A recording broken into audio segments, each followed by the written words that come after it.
नमस्कार साथियों, आपका BNK24 यूट्यूब चैनल पर बहुत बहुत स्वागत है। साथियों, आज हम बात करने जा रहे हैं जो अपकमिंग IPO जो 21 तारीख से 23 तारीख के बीच में खुला रहेगा, दीपक बिल्डर्स के बारे में। देखो, हम किसी भी IPO का रिव्यू करने से पहले हम उस बिज़नेस को समझते हैं कि वो बिज़नेस क्या करती है कंपनी। तो ये जो दीपक बिल्डर्स है, ये 2017 में कंपनी इनकॉर्पोरेट हुई थी, मतलब 7 साल पुरानी कंपनी है, ज़्यादा साल पुरानी भी कंपनी नहीं है। और इसका जो बिज़नेस है ना, वो कंस्ट्रक्शन में है, जैसे कि रोड, हाईवे, बिल्डिंग जैसे बनाना। इसकी कुछ चीज़ों में स्पेशलिटी भी है, जैसे कि इंडोर स्टेडियम बनाते हैं या कोई कुंभद टाइप का बनाते हैं, स्टेडियम बनाते हैं। इस टाइप की जो इसमें इस कंपनी की स्पेशलिटी है। अब हॉस्पिटल, सरकारी स्कूल, सरकारी बिल्डिंग, इसमें इसका जो मेजर बिज़नेस है ना, वो सरकारी विभागों से आता है ना।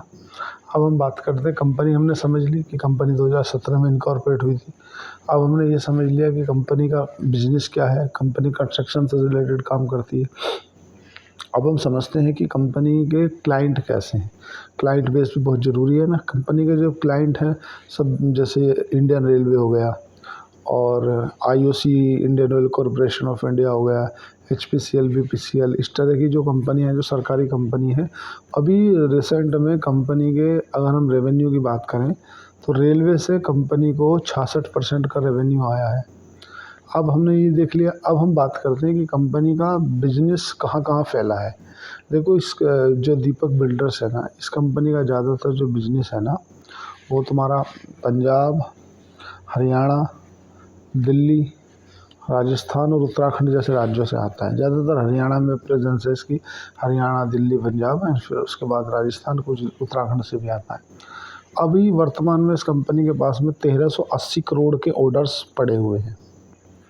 अब हमने ये तो समझा, अब हम समझते हैं कंपनी की। सबसे पहले एसेट की बात कर लेते हैं, है ना। कंपनी के जो एसेट हैं उनमें साल दर साल ग्रोथ है। 2022 में कंपनी के जो एसेट 322 करोड़ हुआ करते थे, वो बढ़ के 450 और 641 करोड़ हुए। फिर हम बात करते हैं रेवेन्यू की। रेवेन्यू में भी साल दर साल ग्रोथ है ना। रेवेन्यू जो 2022 में 364 करोड़ के हुआ करते थे, वो बढ़ के 435 करोड़ हुए, फिर वो 516 करोड़ हुए, मतलब रेवेन्यू में भी ग्रोथ है। फिर हम बात करते हैं कंपनी की प्रॉफिट की। प्रॉफिट कंपनी के जो 2022 में 15 करोड़ के हुआ करते थे, वो प्रॉफिट 60 करोड़ के हो गए हैं, मतलब 4 गुना प्रॉफिट हुआ है। 15 करोड़ से 2023 में 21 करोड़, फिर अभी 60 करोड़।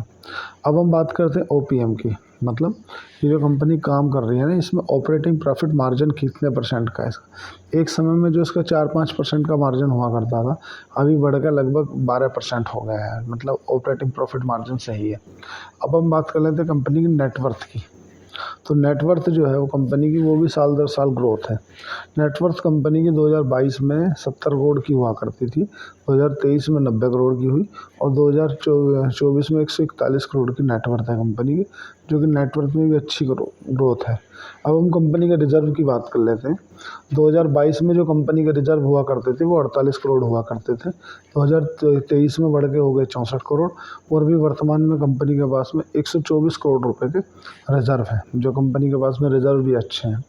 लेकिन रिजर्व की बात में कंसर्न की थोड़ा सा विषय ये भी है कि कंपनी के पास में उधारी भी है, मतलब बोरिंग भी है। 1.9% की इनकी बोरिंग रेशो है। अब बोरिंग की बात करें, बोरिंग भी बढ़ी है। 2022 में इनकी 79 करोड़ की बोरिंग हुआ करती थी, 2023 में 96 करोड़ की हुई बढ़ के, फिर 2024 में इनकी जो बोरिंग हुई है वो वर्तमान में 153 करोड़ की बोरिंग है। ऐसा मैनेजमेंट ने बताया है कि हम जो पैसा रेज कर रहे हैं, उस पैसे से 217 करोड़ जो फ्रेश इशू के जरिए ला रहे हैं, उसमें से 30 करोड़ रुपए जो है उधारी चुकाने में काम आएंगे। बाकी इनकॉर्पोरेट वगैरह जो कुछ कॉर्पोरेट काम रहता है उसमें यूज लिए जाएंगे। अब हमने ये तो बात करी, अब हम बात करते हैं कि IPO कितनी तारीख से कितनी तारीख तक के बीच में खुला रहेगा। देखो साथियों, IPO जो है ना, 21 तारीख से 21 अक्टूबर से 23 अक्टूबर के बीच में खुला रहेगा।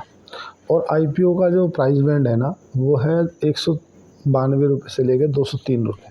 73 शेयरों का एक लॉट है, और इसका जो प्रति रिटेल भाई का जो बनेगा वो बनेगा 14,819 रुपये, जिसमें कंपनी 260 करोड़ रुपए का इशू ला रही है, और इसमें 217 करोड़ रुपए का फ्रेश इशू है और 42 करोड़ रुपए के ऑफर फॉर सेल के जरिए प्रमोटर अपनी हिस्सेदारी बेचेंगे। अभी वर्तमान में प्रमोटर के पास में जो है 100% हिस्सेदारी है, जो आफ्टर IPO 72.5% हो जाएगी। अब हमने ये तो बात की, अब हम बात करते हैं कि कंपनी का ROC, ROE और प्राइस टू अर्निंग रेशो क्या है। देखो, कंपनी का ROE की बात करें हम ना, रिटर्न ऑन इक्विटी, तो 39% है, जो कि गुड है। ROC की बात करें तो लगभग 41% है, जो कि बहुत अच्छी है ना, 41 की है। और जो कंपनी का PE रेशो की बात करें, प्राइस टू अर्निंग रेशो की, तो PE रेशो इसका 12 है। जनरली जो जैसे इसी की सेक्टर की कंपनी है, रेलवे, आर्कोन है ना, उनका 18-19 है। इसी इंडस्ट्री की जो कंपनी है ना, उसका 15 से लेकर 34 के बीच में PE रेशो है। इसका 12 है, मतलब ठीक है, रीजनेबल है, कोई दिक्कत नहीं। अब हम बात करते हैं किसी भी हम कंपनी को जैसे हम रिव्यू करते हैं तो हम मेरे देखो पहला क्या कि कंस्ट्रक्शन बिजनेस में है, तो इसमें के इसके हिसाब से वो बहुत छोटी कंपनी है, बहुत बड़ी बड़ी कंपनियां पड़ी हैं, पर कोई नहीं, जितना इस कंपनी का इशू है उसके हिसाब से कंपनी छोटी तो है। अब हम बात कर लेते हैं कि इस कंपनी के IPO में अलॉटमेंट के लिए लगाना चाहिए कि नहीं लगाना चाहिए। देखो, पर्सनली अगर मेरी बात की जाए तो मैं तो साथियों वारी रिन्यूएबल में लगाऊंगा और फुल ताकत से लगाऊंगा, जितनी ताकत से लगा सकता था। क्योंकि वारी रिन्यूएबल में क्या है ना कि वो अपने सेक्टर की लीडिंग कंपनी है। जैसे उदाहरण से समझो, आप जो टायर सेक्टर की अगर हम बात करें ना, टायर इंडस्ट्री की, तो BKT बालकृष्ण इंडस्ट्री जो टायर है, वो अपने सेक्टर की लीडिंग है।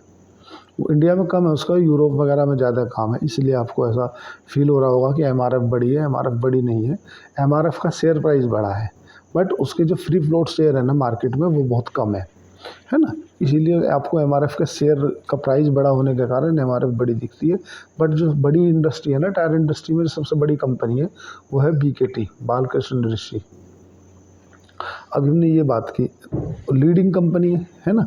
दूसरा क्या है कि इस इंडस्ट्री में कंपटीशन ज़्यादा है, और जो सोलर पैनल वाली इंडस्ट्री है, जो वारी रिन्यूएबल एनर्जी वाली जो है ना, जो वारी इंजीनियरिंग का IPO आ रहा है, वो ज़्यादा बेटर लग रही है मेरे को इसके मुकाबले।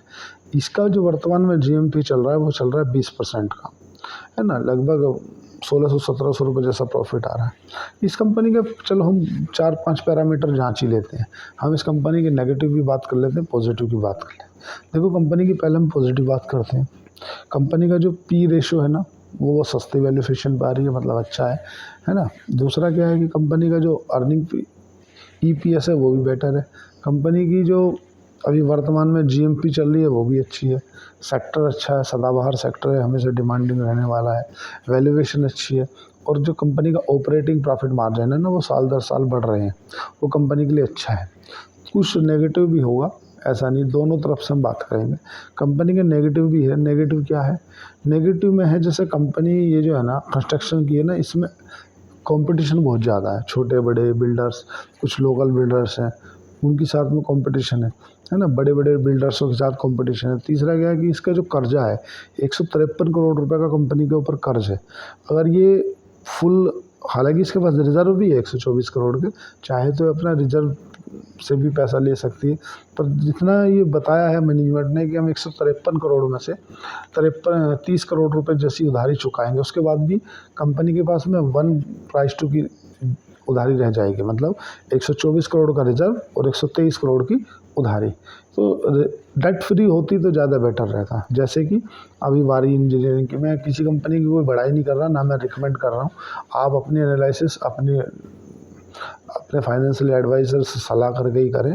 पर मैं तो केवल एक पॉजिटिव और नेगेटिव जो जानकारी हैं वो दे रहा हूँ कि वारी में क्या लीडिंग कंपनी है और अपने सेक्टर की टॉप पे है। और दूसरा क्या कि वो अपने पैसे से 100% से कैपेक्स कर रही है, और जो कंपनी के पास में 200 करोड़ की उधारी है, 2500 करोड़ का रिजर्व पड़ा है। तो मेरे को दीपक बिल्डर्स से ज़्यादा बेटर लग रही है वारी। पर अगर आपको लगाना तो दीपक बिल्डर में उसे लगा सकते हैं, कंपनी अच्छी है, नो डाउट। तो साथियों, चैनल को लाइक करें, सब्सक्राइब करें, कमेंट करें। आज के लिए इतना ही, धन्यवाद, थैंक यू।